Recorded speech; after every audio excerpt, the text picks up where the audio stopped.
Red kite travels की शुरुआत बीजापुर से पुणे जाने के लिए है तैयार। रोज़ाना रात 10 बजे बीजापुर से Pune red kite luxury bus सेवा होगी रवाना। अपना सफ़र आरामदायक बनाने के लिए रेड काइट से कीजिए सफ़र। आधुनिक टेक्निक के साथ बनाए गए स्लीपर कोच 2+1 से सफ़र का आनंद ले सकते हैं। यात्री अपने टिकट बुकिंग के लिए नीचे स्क्रीन पर दिए गए नंबरों पर संपर्क कर सकते हैं। यात्री ट्रैवल्स का पता city central bus stand, Ganesh travels, CMC complex, shop number 7 near Datari मस्जिद, बीजापुर।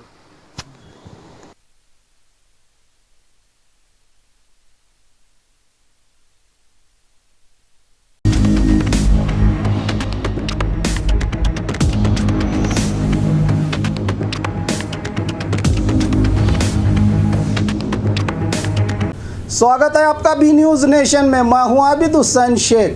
के गोल गुम्बद स्टेशन रोड गोल गुम्बद के सामने जो है कुंची करवी गली जो है, जो झाड़ू वगैरह बनाने का जो काम करते हैं, तो आज क्या अचानक दोपहर में आग लगती है और फायर ब्रिगेड वाले जो है आग बुझाने की कोशिश कर रहे हैं।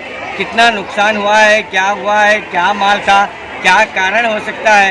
घर के मालिक जो है हमारे साथ मौजूद हैं, अशोक संतोष मौजूद हैं। सर यहाँ ಸರ್ ಹ್ಯಾಂಗಂದ್ರೆ ಸರ್ ಅಲ್ಲಿ ಇಟ್ಟಿದ್ದಾರೆ ಇಷ್ಟು ನುಕ್ಸಾನ ಸರ್ 2,35,000 ರೂಪಾಯಿ ನುಕ್ಸಾನ ಐತೆ ಅಷ್ಟು ಮಾಲಿಕ್ ಏನೇನಿತ್ತು ರೀ? ಪರಿಕೆ ಒಂದೇ ಪರಿಕೆ ಒಂದೇ ಪರಿಕೆ ಮತ್ತೆ ಮನೆ ಪರಿಕೆ ತರ ಮತ್ತೆ ಮನೆಯಾಗ ಸರ್ ಎಲ್ಲ ಇತ್ತು ಸರ್ ಮನೆಗೆಲ್ಲ. ಅದು ಯಾವಾಗ ಗೊತ್ತಾಯ್ತು ನಿಮ್ಗೆ? ಹೊಗೆ ಬರೋಣ ಗೊತ್ತಾಗೈತೆ. ಹೊಗೆ ಬಂದ ಗೊತ್ತು ಒಂದು 2 ತಾಸು ಆಯ್ತು ಸರ್. ಅದು ಏನಾಗಿ ಹತ್ತೈತೆ ಗೊತ್ತಿಲ್ಲ. ಹ್ಯಾಂಗಂತ ಗೊತ್ತಿಲ್ಲ ಸರ್. ಒಳಗೆ ಪರಿಕೆ ಇತ್ತು, ಪರಿಕೆ ಅರಿವಿ ಚಿಜೇರಿ ಟಿವಿ ಎಲ್ಲ. ಎಷ್ಟು अंदाजा? 2,35,000 सर। तो इनके कहने के मुताबिक जो है 2,35,000 के जो झाड़ू बनाने के जो फरके होते हैं वो अंदर थे, तिजोरी थे, कपड़े, घर का सामान था।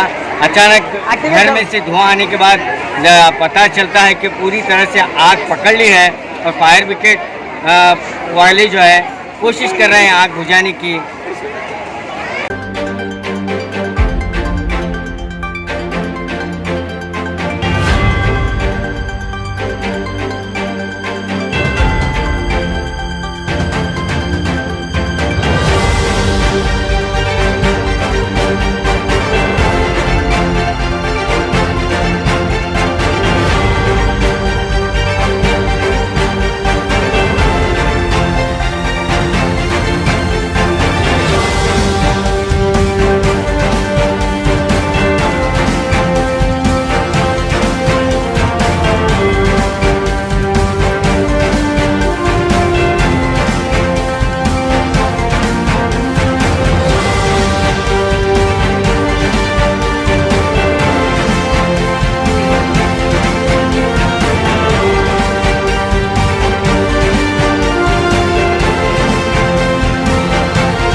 तो ये कुंची करवी गली जो गोल गुम्बद के सामने है और यहाँ पर जो है अचानक आग लगती है, जिसे झाड़ू बनाने के फड़के हैं, तो उसमें अचानक आग लगती है।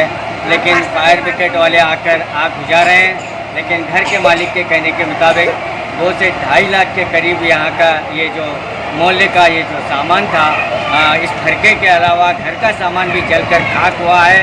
अभी आग लगने का कोई पता नहीं चला है और घर मालिक भी जो है प्रशासन से मदद की गुहार लगा रहे हैं। कैमरामैन सद्दाम के साथ मैं खुर्शीद आलम। और ख़बरों के लिए देखते रहिए बी न्यूज़ नेशन।